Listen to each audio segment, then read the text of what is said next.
스코틀랜드의 플레밍이라고 하는 농부가 밭에서 열심히 일을 하고 있었습니다.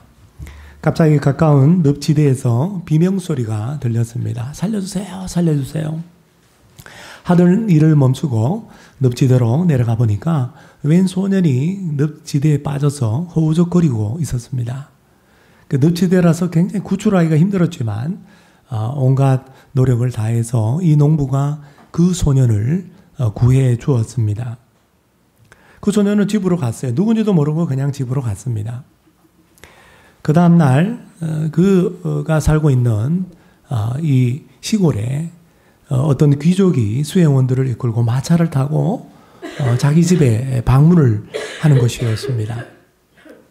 그 귀족이 나에게 올 일이 없는데 내가 아는 사람도 아닌데 누굴까 하고 이렇게 물어봤더니 알고 보니 바로 그 전날에 자신의 아들을 구해준 아버지가 너무 고마워서 포상이라도 하려고 감사 인사라도 전하려고 그렇게 찾아왔던 것입니다. 무엇으로 보상할까? 이 아들의 생명의 원인인데 이 농부에게 무엇을 보상할까? 그렇게 생각하다가 그 농부의 아들이 있었는데 이 귀족의 아들과 거의 비슷한 또래 아이였습니다. 그래서 그 아들을 가난하니까 데리고 가서 공부를 시켜줍니다. 자신의 아들과 똑같이 뒷바라지를 해주고 그렇게 후원을 해줘요. 나중에 이 농부의 아들이 명문대학을 들어가게 되고 명문대학을 나와서 훌륭한 과학자가 되었습니다.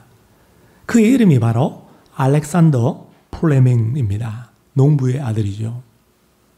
한편 이 귀족의 아들도 어른이 되었어요.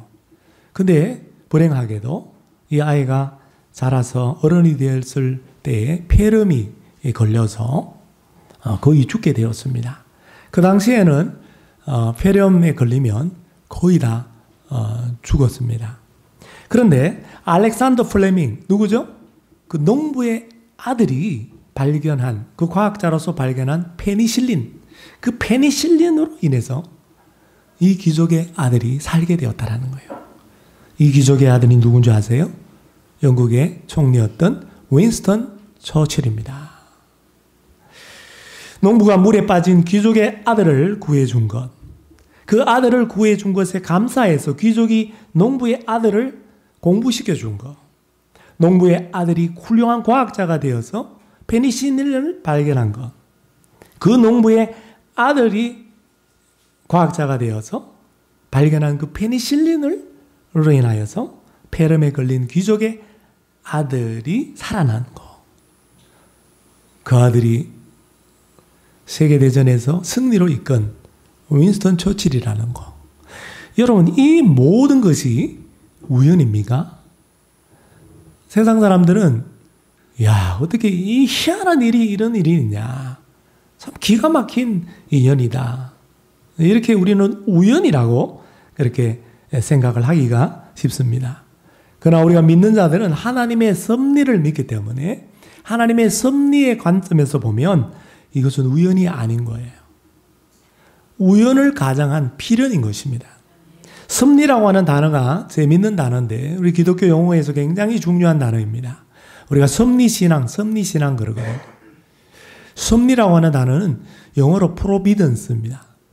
pro라고 하는 것은 뭐뭐 앞서, 뭐뭐 앞에서 라고 하는 접두어죠. pro. 그 뒤에 나오는 bidence는 비디오라고 생각합니다. 비디오. 보다입니다. 그러니까 앞서 보다. 누가? 하나님이 우리 인생 가운데 일어나는 모든 일들을 앞서서 보신다라는 거예요. 앞서 보시면서 우리의 인생을 하나님의 계획대로 그분의 뜻대로 인도하고 계신다라는 거예요. 이것을 믿는 것이 섭리신앙입니다. 그 대표적인 인물이 성경의 요셉이죠. 요셉이 형들의 미움을 받고 애굽의 종으로 팔려갔잖아요. 그런데 나중에 뭐가 돼요? 애굽의 총리가 되는 거예요.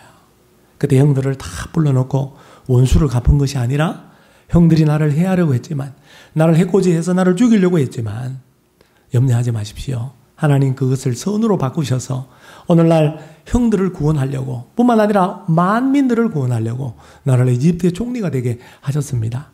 형들 생명 살리려고 하나님께서 나를 먼저 이집트로 보낸 것입니다. 이렇게 섭리적인 하나님의 눈으로 그 신앙을 고백하는 그런 아름다운 장면을 우리 요셉의 삶을 통해서 함께 보았던 것입니다. 여러분, 우리는 바로 이 주님의 섭리를 믿는 자입니다. 할렐루야. 신자는 우연을 믿는 사람이 아니에요. 우연을 가장한 필연, 즉 하나님의 계획을 이루시기 위하여 하나님이 인도하시고 모든 사건 속에 개입하시고 역사하신다라고 하는 이 섭리를 믿는 자입니다. 오늘 본문에도 보면 하나님의 섭리가 나오고 있습니다. 룻과 나오미가 보리 추수 시작할 때에 베들레헴에 왔습니다. 그러나 자동적으로 황금 물결, 들판 그것이 다 나의 것이 되는 것이 아니에요. 그 땅에 도착했다고 해서 하나님의 약속의 땅에 도착했다고 해서 우리가 하나님을 믿는다고 해서 풍족한 삶이 보장되는 것은 아니라는 것입니다. 그래서 룻이 시어머니 나오미의 생계를 위해서 자신의 생계를 위해서 뭔가 해야 되겠다. 그래서 이삭을 주겠다고 나오미에게 말을 합니다. 그리고 오늘 본문 3절, 4절을 한번 보시기를 바랍니다. 3절, 4절 제가 읽을게요. 룻이 가서 베는 자를 따라 밭에서 이삭을 줬는데 우연히 엘리멜렉의 친족 보아스에게 속한 밭에 이르렀더라. 마침 보아스가 베들레헴에서부터 와서 베는 자에게 이르되. 여러분, 3절에 나오는 우연이라는 단어와 4절에 나오는 이 마침이라는 단어에 여러분 주목할 수 있기를 바랍니다. 원문에는 우연히 이르렀다가 아니라 우연히 발견했다. 추수할 밭들이 얼마나 많겠어요? 베들레헴에. 그 많은 밭들 가운데 한 밭을 발견한 거예요. 근데 그 밭이 보아스의 밭인 줄 모르고 그 밭에 들어가서 추수하는 사람 뒤를 따라가면서 떨어진 그 이삭을 주기 시작했습니다. 한참 일하고 있는데 누가 나타납니까? 마침 그 밭의 주인인 보아스가 나타났다라고 하는 것입니다. 여러분, 우연히 발견한 그 밭이 앞으로 자신의 남편이 될 보아스의 밭이었던 것입니다. 마침 일하고 있는데 보아스가 방문을 했습니다. 방문 안 해도 되는데 방문을 했어요. 주수꾼들이 일을 잘하는가 그렇게 한번 보려고 그렇게 왔던 것이죠. 근데 때마침 그 밭에서 이삭을 주고 있는 여인 룻을 보게 되었던 것입니다. 여러분, 우리의 삶 속에도 우연히 한 일인데 하나님께서 마침으로 인도하는 그런 놀라운 일들이 우리 인생 가운데도 분명히 벌어집니다. 우연히 해서 마침으로 이어지는 것, 이것이 바로 하나님의 섭리인 것입니다. 룻과 보아스의 역사적인 만남이 우연히 그리고 마침으로 이어지는 하나님의 섭리를 통해서 이루어지게 되는 것이죠. 여러분, 우리가 아는 것처럼 보아스와 룻이 만나서 결혼을 하고 그리고 결혼을 해서 아들 오벳을 낳고 결국은 그 족보를 쭉 따라 내려가면 다윗이 태어나고 그리고 예수 그리스도 온 인류의 구원자이신 예수님의 육신적인 조상이 되었던 것입니다. 하나님의 은혜이죠. 우연히 보아스의 밭을 발견한 것, 그것은 마침 보아스를 만나게 하려고 하는 하나님의 섭리였던 것입니다. 다른 말로 하나님의 은혜의 손길이었던 것입니다. 우리 인생에도 우연히 마침 하나님의 은혜와 섭리의 손길이 있는 줄을 여러분 믿으시기를 바랍니다. 오늘 본문에 보면 룻이 한 말이 있는데 이 대화 가운데 룻이 한 말을 가만히 보면 자주 반복되는 단어가 있습니다. 그것이 바로 은혜라고 하는 단어입니다. 2절 말씀에 보면 누구에게 은혜를 입으면 10절 당신이 어찌하여 내게 은혜를 베푸시며 13절 내 주여 내가 당신께 은혜 있기를 원하나이다. 룻의 말끝마다 늘 은혜라고 하는 단어를 그는 하고 있습니다. 룻의 이 고백처럼 그녀의 말처럼 그녀는 은혜로 인생을 살아갔던 사람입니다. 룻기의 배경이 사사시대라고 그랬어요. 사사시대는 자기 소견에 옳은 대로 행하던 사람들의 시대입니다. 많은 사람들이 자기 눈에 보이는 대로 내 감정이 좋은 대로 그렇게 행했던 시대, 자기의 욕심을 따라 행했던 시대입니다. 그런데 그 어두운 시대 가운데 빛과 같은 이방 여인 이 룻의 삶을 보면 정말 신자가 어떻게 살아야 되는지 오늘 우리에게 분명히 말씀하고 있습니다. 룻은 오늘 이 시대에 사사시대와 같이 자기 눈에 좋은 대로 자기가 원하는 대로 자기 생각대로 그렇게 살아가고 있는 이 시대에 우리 신자들에게 경종을 울려주는 그런 여인입니다. 신자는 어떻게 살아야 합니까? 자기 좋은 대로 살면 안 돼요. 자기가 원하는 대로 살면 되는 것이 아니라 룻처럼 하나님의 은혜로 살아가야 될 줄로 믿습니다. 사랑하는 여러분, 오늘 이 말씀을 통해서 룻처럼 은혜로 살아가는 인생들, 복된 인생, 하나님의 섭리와 계획을 이루는 인생, 하나님의 놀라운 구원의 역사에 동참하고 하나님의 나라 건설을 위해서 조금이나마 쓰임받는 거룩한 인생이 되시기를 주님의 이름으로 축복합니다. 그렇다고 한다면 룻의 삶을 통해서 은혜로 살아가는 신자의 인생은 어떤 인생일까요? 첫째로 은혜로 살아가는 인생은 작은 일에 성실한 인생입니다. 룻은 자신과 시어머니 나오미의 생계를 위해서 뭔가 적극적으로 일을 해야 되겠다라고 생각했어요. 나오미는 나를 나오미라고 부르지 말고 기쁨이라고 부르지 말고 마라라 부르라. 너무나 큰 고통과 상처 가운데 마라 컴플렉스에 빠져 있습니다. 괴롭다라는 거예요. 모든 것이 다 원망스럽고 모든 것이 다 힘들고 괴롭다라는 거예요.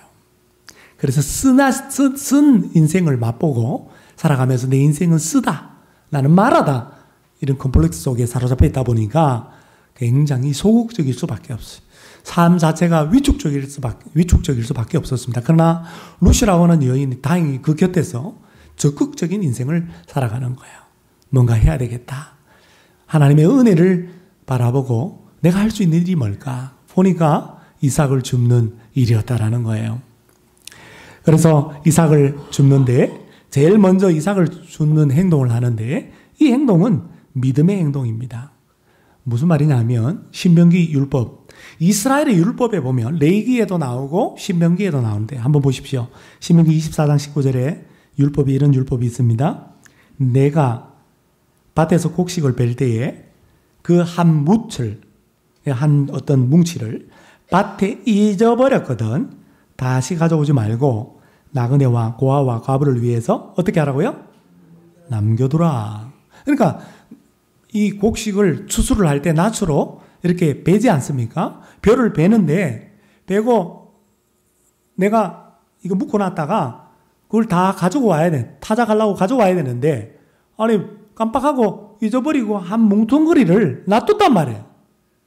그러면 그거를 다시 가져가지 말고 냅두라는 거. 왜? 그 당시에 사회적인 약자고 그 당시에 기본적인 생존권을 보장할 수 없는 옛날이나 지금이나 마찬가지죠.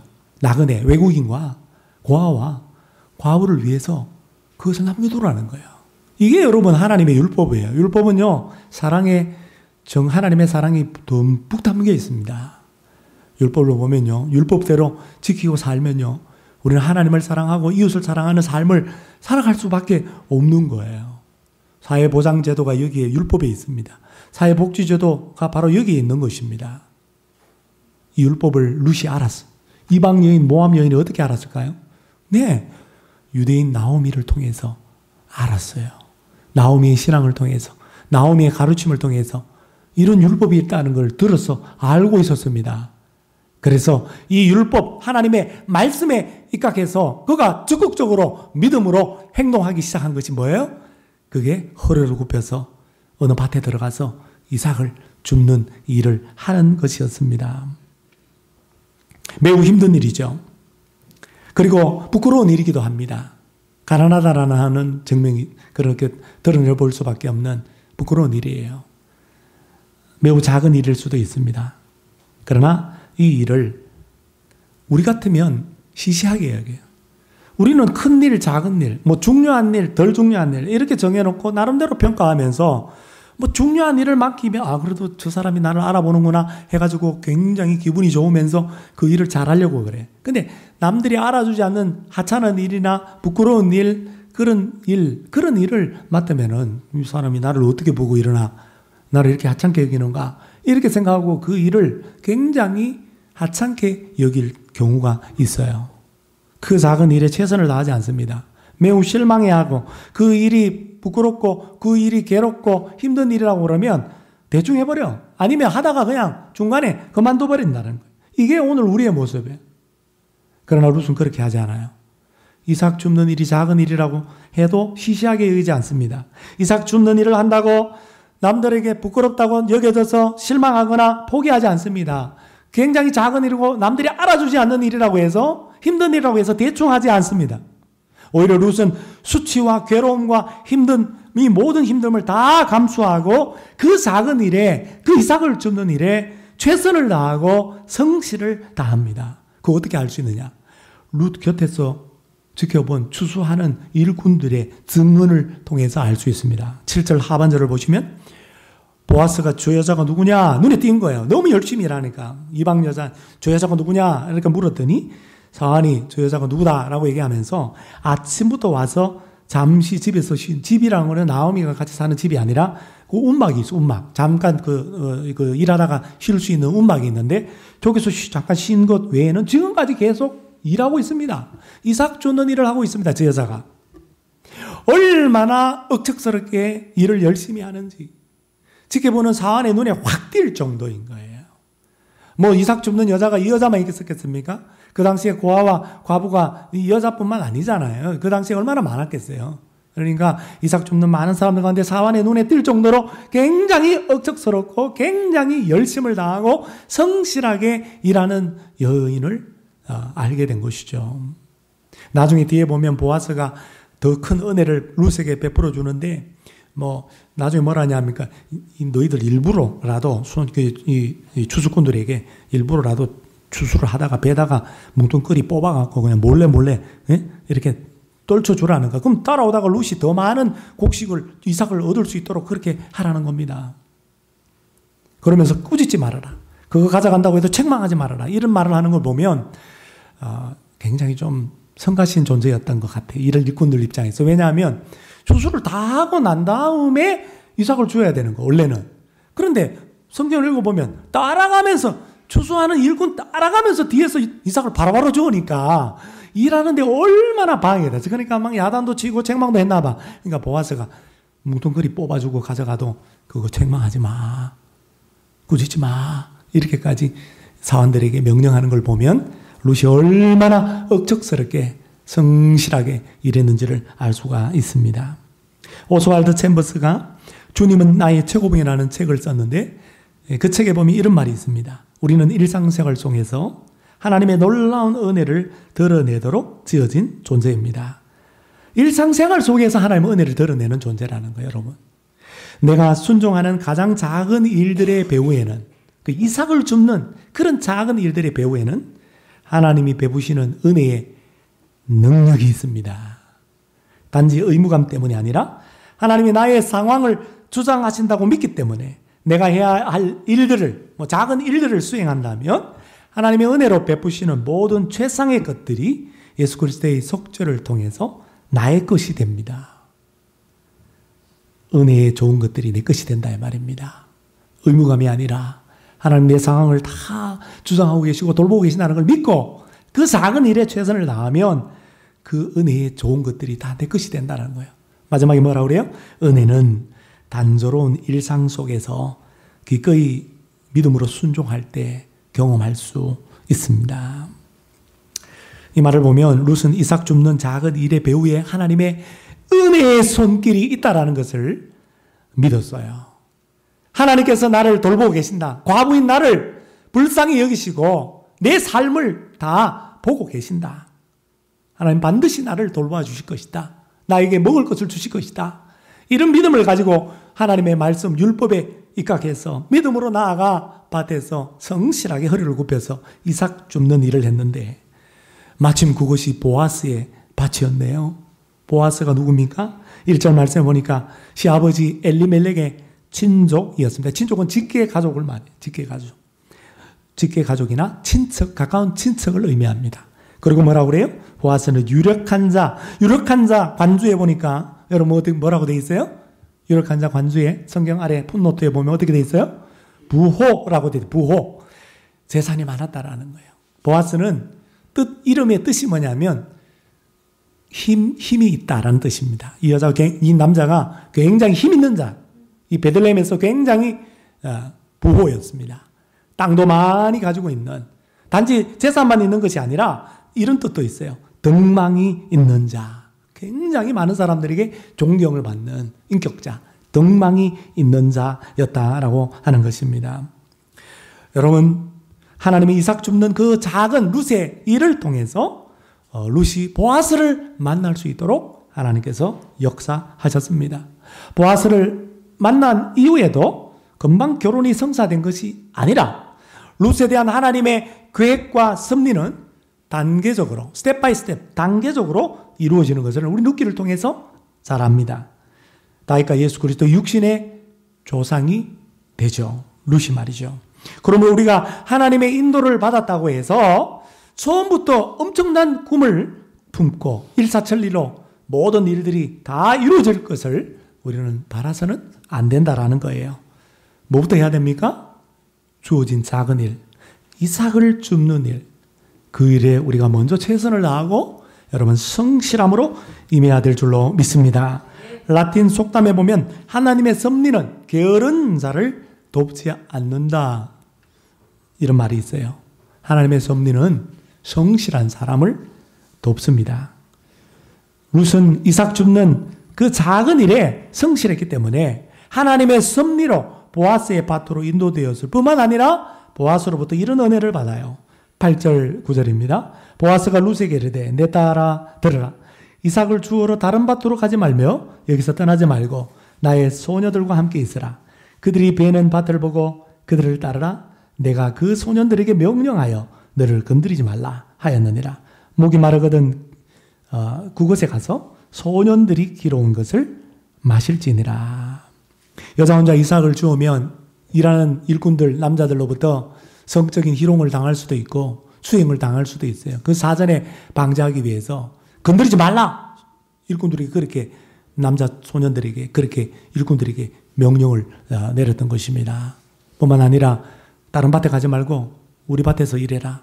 이삭 마음껏 주어라. 그 뒤에 나중에 막 뽑아주잖아요. 그죠? 일꾼들 막 뽑아주게 하는 거 보면 여기서 다 먹고 살 수 있도록 보아스가 그렇게 은혜를 베풀어 줍니다.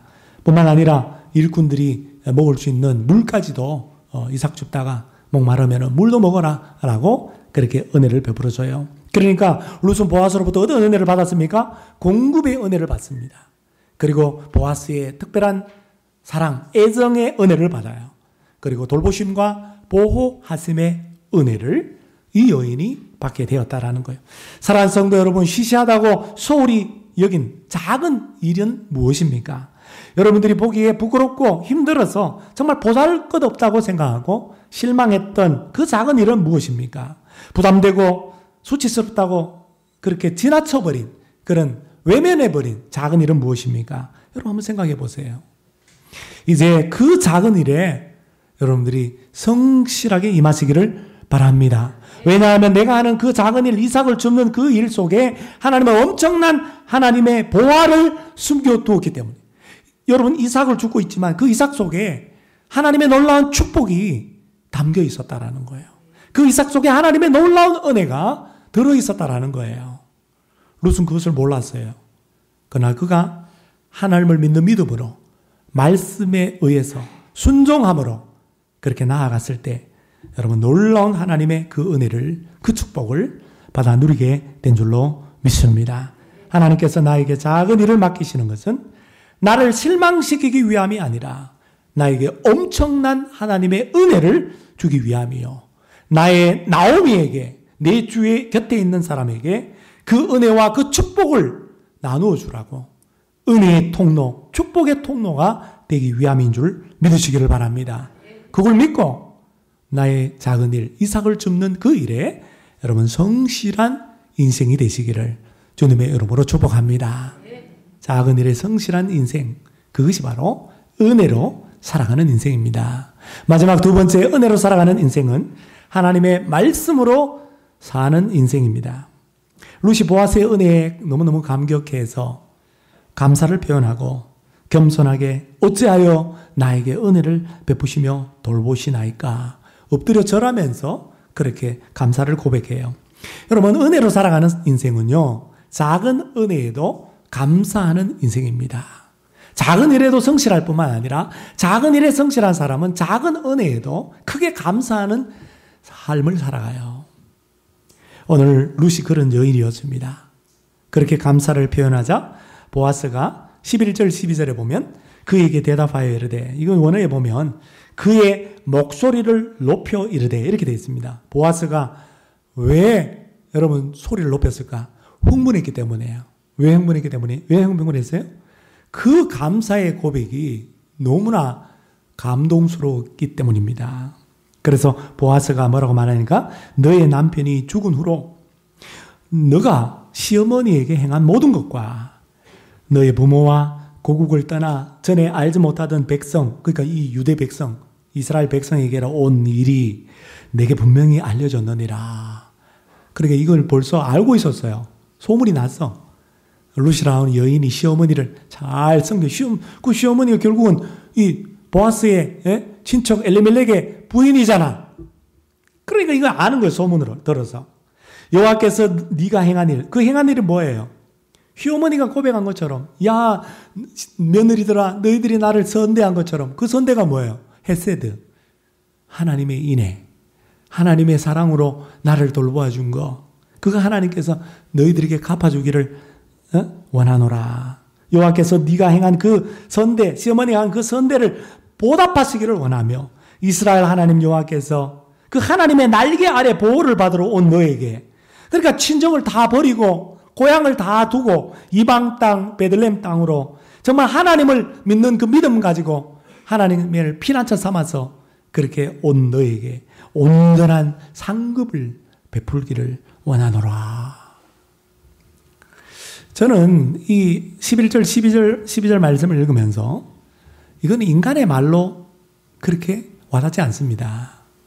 보아스가 룻에게 한 이 말은 룻의 입장에서 들으면 마치 보아스를 통해서 하나님께서 내게 들려주시는 음성으로 들릴 수밖에 없어요. 여러분 한번 보십시오. 보아스는 예수 그리스도의 예표입니다. 예수 그리스도의 그림자예요. 왜? 나중에 기업 물을 자, 구속자가 되거든요.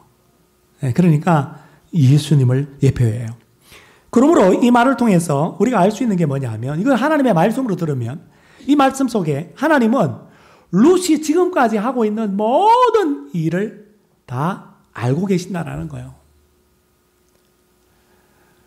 시아버지 잃고 남편 잃고 어찌해야 될지 모르는 그 상황 속에서도 끝까지 시어머니가 믿는 그 하나님을 붙쫓아 따라가는 그것도 하나님 다 보고 계셨어요. 룻의 남편이 죽은 이후에 룻이 시어머니에게 효도하고 시어머니를 복양하는 거, 이거 다 하나님은 보고 알고 계셨습니다. 그리고 룻의 부모와 올 보아스의 말처럼 고국을 떠나 전에 알지 못하던 백성, 이스라엘 백성에게로 온 일, 즉 어머니의 백성이 나의 백성이 되고 또 전에 알지 못하던 백성들이 섬기는 하나님, 어머니의 하나님이 나의 하나님이 되리라, 그렇게 말한 것도 하나님은 다 듣고 계셨고, 그래서 어머니를 쫓아서 하나님의 땅으로 온 것도 다 알고 계셨습니다. 그리고 하나님은 룻이 행한 이 모든 위대한 일에 대해서 보상하기를 원하셨다라는 거예요. 자신의 날개 아래 보호받으려고 그 은혜의 날개 아래 그렇게 피난처 삼고 돌아온 그 룻에게 하나님은 온전한 상급을 베풀기를 원하셨다라는 겁니다. 보아스의 말을 하나님의 말씀으로 들은 룻이 어떠했을까요? 그의 마음이 어떠했을까요? 이 하나님의 말씀을 듣고 룻은 감격합니다. 그러면서 이렇게 말해요. 13절 말씀. 룻이 이르되 내 주여 내가 당신께 은혜 있기를 원하나이다. 아니 은혜를 줬잖아. 보아스가 은혜를 베풀어 줬잖아요. 일할 수 있도록 밭에서 일할 수 있도록 해주고 물도 주고 건드리지 말라고 그렇게 해주고 다 보호해주고 했잖아요. 근데 또 은혜를 있기를 원합니다. 욕심이 많죠? 룻이 욕심이 많죠? 여러분 하나님의 은혜로 살아가는 인생은요 이처럼 끊임없이 하나님의 은혜만을 사모하고 사슴이 시냇물을 찾기에 목말라 하는 같이 하나님의 은혜를 갈망하는 인생이 되는 것입니다. 그렇게 하나님의 은혜를 또 갈망하며 그가 하나님의 은혜를 구하고 있죠. 13절 하반절에 보니까 나는 당신의 하녀 중에 하나와도 같지 못하오나 당신이 이 하녀를 위로하시고 마음을 기쁘게 하는 말씀을 하셨나이다.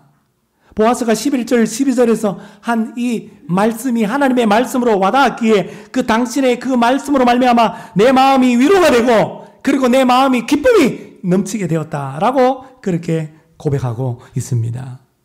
13절 하반절에 당신이 이 하녀를 위로하고 라고 하는 원어는 이 하녀에게 다시 한번 깊이 호흡할 수 있게 해주었다. 여러분 정말 숨막히는 인생을 살아가고 있다가 막막한 인생을 살아가고 있다가 보아스를 통해서 내게 들려주시는 하나님의 말씀을 듣자마자 이 여인 룻의 숨통이 터여서 한숨을 쉬게 되었다 이 말입니다. 안도의 한숨을 쉬게 되었다 이 말이에요. 뿐만 아니라 마음을 기쁘게 하는 말씀을 하셨나이다 이 말은 원어에 보면 당신의 말씀이 내 마음을 움직였나이다 라는 뜻입니다. 룻은 보아스를 통해서 내게 들려주시는 하나님의 그 말씀을 듣고 크게 마음이 흔들렸고 크게 감동을 받았던 것입니다. 그렇습니다 여러분. 우리가 룻처럼 살 길이 막막하고 정말 숨 쉴 수 없는 그런 둘러싸인 그러한 고난 가운데서 오직 하나님의 말씀만이 오직 주님의 음성만이 오늘 나에게 진정한 위로가 되고 진정한 기쁨이 되는 줄로 믿습니다. 그러므로 은혜로 살아가는 인생은 어떤 인생일까요? 하나님의 말씀으로 살아가는 인생입니다. 하나님의 말씀을 믿고 그 말씀에 입각하여서 그 말씀에 근거하여서 행동하는 것. 하나님의 말씀으로부터 고난 가운데 위로를 받고 그리고 기쁨을 얻는 것. 하나님의 말씀을 통해서 은혜를 갈구하고 또 그 은혜를 사모하고 그 은혜를 받고 그 은혜를 누리는 것. 이것이 바로 하나님의 말씀으로 살아가는 인생입니다. 여기에 하나님의 말씀으로 고난 가운데 인생을 산 한 여인이 있습니다. 블레터 스틸 크럼리라고 하는 목사 사모, 선교사의 사모가 있었는데 이 여인과 목사인 남편, 선교사인 남편은 하나님을 잘 섬기고 주님을 위해서 일하려고 젊은 날 주의 복음을 위해서 헌신했던 사람들이었습니다.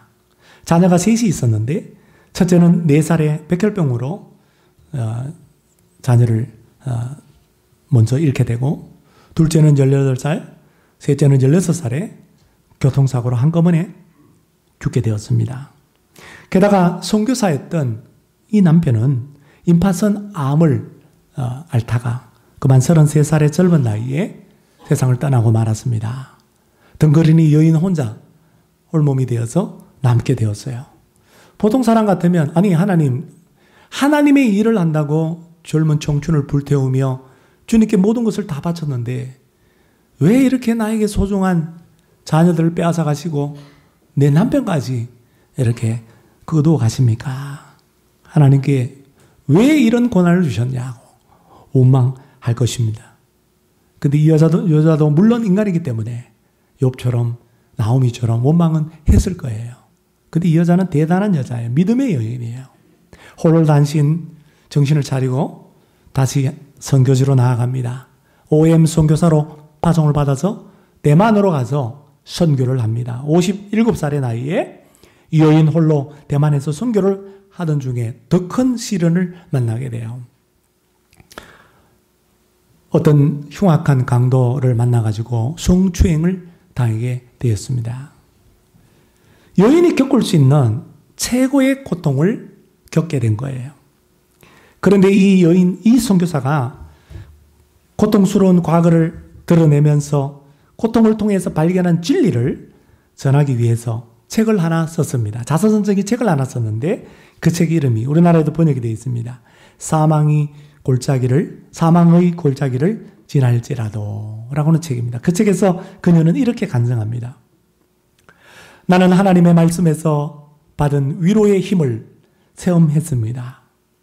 죽어가는 아들을 품에 안고 몸부림치던 밤에도 하나님의 말씀은 능력을 갖고 찾아오셨습니다.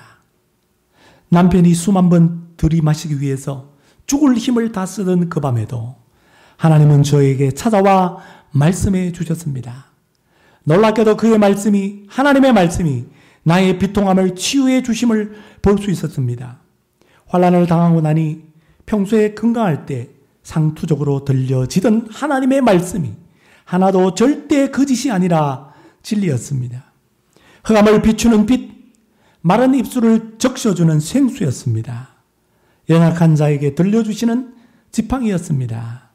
요한복음 6장 63절 내가 너희에게 이른 말이 영이요 생명이라. 하나님은 환난 당한 나에게 말씀으로 응답하셨습니다. 남편과 자녀를 데려가시고 다시 돌려주시지 않으셨지만 하나님은 말씀을 통해서 내게 놀라운 은혜를 주셨습니다. 그녀가 중첩되는 그러한 시련 속에서도 넘어져서 끝나는 인생이 아니라 다시 일어서서 주의 복음을 들고 대만으로 가고 그 대만에서 또 엄청난 일을 겪어도 끝까지 포기하지 않고 다시 일어서서 주의 복음을 전할 수 있었던 그 힘이 어디 있었나요? 말씀을 통해서. 그 수많은 고통과 고난 가운데 들려주신 그 하나님의 말씀을 통해서 베푸신 하나님의 은혜의 놀라운 손길 때문인 줄로 믿습니다. 사랑하는 여러분, 어떤 고난 가운데 있습니까? 나오미와 루카 같은 그런 고난 가운데 있습니까? 살 길이 막막하고 어떻게 살아야 될지 모르는 그러한 가운데 있습니까? 슬프시고 슬프고 힘든 일을 만나서 절망 가운데 덜썩 주저앉아 있으십니까?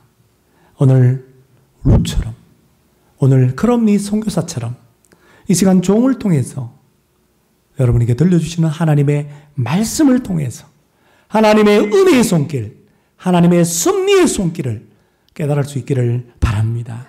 하나님의 말씀을 통해서 다시 일어서시고 하나님의 말씀을 통해서 위로를 받고 기쁨을 얻는 오직 주의 말씀으로만 살아가는 은혜로 살아가는 인생들이 다 될 수 있기를 주님의 이름으로 축복합니다. 이 인생을 우리가 끝까지 살아가면 마지막에 가서 하나님 나를 향한 놀라운 섭리와 놀라운 계획이 오늘 룻의 삶에 이루어졌던 것처럼 완벽하게 이루어지게 될 줄로 믿습니다. 오직 예수뿐이네.